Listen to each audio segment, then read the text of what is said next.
નમસ્કાર, આપ જોઈ રહ્યા છો નેશન પ્લસ ન્યૂઝ. હું છું આપની સાથે હેતલ ભગત.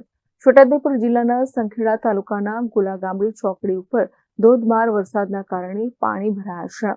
છોટાઉદેપુર જિલ્લાના સંખેડા તાલુકાના ગોલાગામડી ચોકડી ઉપર ધોધમાર વરસાદને પગલે પાણી ભરાયા છે, જે અંતર્ગત વાહન ચાલકો પણ હેરાન પરેશાન થઈ રહ્યા છે. ત્યારે આ સ્થળ પર દર વર્ષે પાણી ભરાય છે, પરંતુ સ્ટેટ R&B વિભાગ દ્વારા વરસાદી પાણીના નિકાલ માટે કોઈ વ્યવસ્થા ઊભી કરાતી નથી. 3 વર્ષથી ગોલાગામડી ચોકડી ઉપર વરસાદી પાણી ભરાઈ રહ્યા છે તેવા સ્થાનિકોએ આક્ષેપો કર્યા છે. તો વડોદરા છોટાઉદેપુરને જોડતો મુખ્ય માર્ગ હાઈવે પણ છે, ત્યારે આ રસ્તા ઉપર પાણી ભરાય છે ત્યારે વાહન વ્યવહારને પણ અસર થાય છે. સંખેડા ખાતે અભ્યાસ કરવા જતા વિદ્યાર્થીઓને પણ મુશ્કેલી વેઠવાનો વારો આવે છે.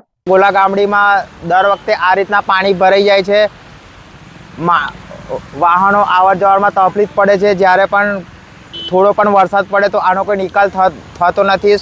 સ્કૂલે છોકરાઓને જવાને પણ તકલીફ થાય છે અને નોકરી જવાવાળા લોકોને પણ વગર કામની રજાઓ પાડવી પડે છે. તો આનો કોઈ નિકાલ લાવવા વિનંતી. દર વખતે આ ગામડીમાં આ દર વરસાદમાં આ પાણી ભરાય છે ને આ પાણીનો કોઈ નિકાલ કોઈ કરતું નહીં ને દર વખત આ વાહનોની અવર જવરમાં આ 2 વ્હીલર 4 વ્હીલર વાળાના બચારા ગાડીઓ બગડી જાય છે. છોકરાઓને ભણવા માટેની તકલીફ બી છે અને આ કાયમનું છે. જ્યારે બી ભારે વરસાદ પડે છે ત્યારે બધું જ જામ થઈ જાય છે. આ ગામડીના વાઘોડિયા રોડ પર હોય પાણી ભરાઈ જાય છે અને બાદરપુર જવાના માર્ગ પર સંખેડાના માર્ગ પર પણ પાણી ફૂલ થઈ જાય છે. એટલે વાહનો અમુક વચ્ચે ખોટકાઈ જાય છે. 4 વ્હીલરો 2 વ્હીલરોને જવા માટે બહુ મોટી તકલીફો થઈ જાય છે.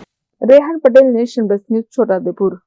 સમાચારોના સતત અપડેટ મેળવવા માટે અમારી નેશન પ્લસ ન્યૂઝની યુટ્યુબ ચેનલને સબસ્ક્રાઇબ કરો, બેલ આઇકન દબાવો અને જોડાયેલા રહો ફેસબુક, ઇન્સ્ટાગ્રામ અને ટ્વિટર પર.